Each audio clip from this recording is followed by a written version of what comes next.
Pode, Geraldo? Pronto. Meus amigos internautas, eu vou mostrar umas composição minha mesmo.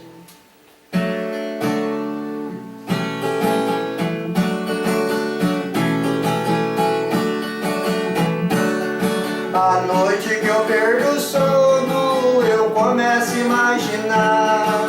Minha vida tá tão triste, de certo tempo pra cá.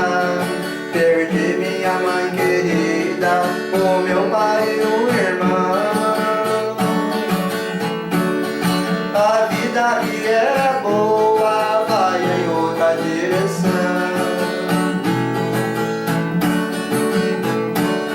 E tá domingo tão triste quando o irmão me chamou. Nossa mãe está doente, pra Santa Casa levou. Quando eu vi a ambulância, o meu olhos marejou. Minha mãe foi internada, nunca mais ela voltou. Mãezinha, nunca esqueço o jeitinho da senhora.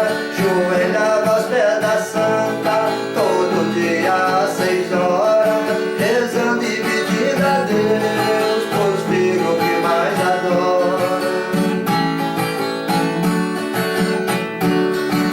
Estou cuidando direito daquela sua hortinha, ainda tem os pés de coco, de cebola, de salsinha.